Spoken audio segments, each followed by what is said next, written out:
மொழனா நான் கனவு ஒன்று கண்டேன். கனவுல வந்து ஒரு போத்தல் பால் அப்படியே நான் ஃபுல்லாக குடிக்கிறேன். குடிச்சிட்டு அதை அப்படியே இன்னமத்தருக்கும் கொடுக்குறேன், அவருக்கும் குடிக்கிறதுக்கு. என்ன விளக்கமோ தெரியவே மோலனா. நாளைக்கு நான் பால் ஃபேக்ட்ரி வந்து ஓனர் ரெண்டாலும் ஆக போகிறதுக்கே நாளைக்கு எனக்கு நான் அப்படியா, நல்ல கனவு தானேப்பா கண்டிக்கிறீங்க சரிப்பா நீங்கள். அதுக்கு உங்களுக்கு பால் ஃபேக்ட்ரியோட ஓனராகவேலாம் சரியா.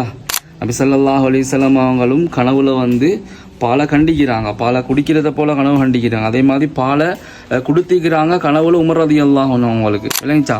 அதை மக்கள் கேட்டாங்க, யா ரசூலல்லாஹ் இதோடைய விளக்கம் என்னண்டு. நபி அவங்க சொன்னாங்க, அறிவு என்று சொன்னாங்க நபி ஸல்லல்லாஹு அலைஹி வஸல்லம் அவங்க.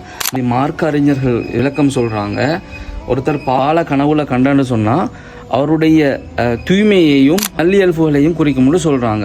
அதே போல் வந்து ஒருத்தர் பாலை குடிக்கிறது போல் கனவு கண்டன்னு சொன்னால் அவருடைய மார்க்கப்பற்று, அதே போல் கல்வி அறிவு, அதே போல் நல்ல செல்வங்களை குறிக்கும் என்று மார்க்க அறிஞர்கள் சொல்கிறாங்க. அதே போல் வந்து ஒரு பால் கோப்பையை வழங்கப்பட்டதை போல கனவுல கண்டான்னு சொன்னால் அது வந்து பெண் அல்லது பொன் கிடைப்பதற்கு காரணமாக இருக்கும் என்றும், அதே போல் வந்து அந்த கோப்பை வந்து கண்ணாடி கோப்பையாக இருந்தன்னு சொன்னால் இரகசியங்கள் வெளிப்படுவதற்கு காரணமாக இருக்கும் என்றும், அதே போல வந்து தங்கம் வெள்ளி கோப்பையாக இருந்தன்னு சொன்னால் அவருக்கு பேரும் புகழும் கிடைப்பதை குறிக்கும் என்றும் மார்க்க அறிஞர்கள் விளக்கம் அளிக்கின்றார்.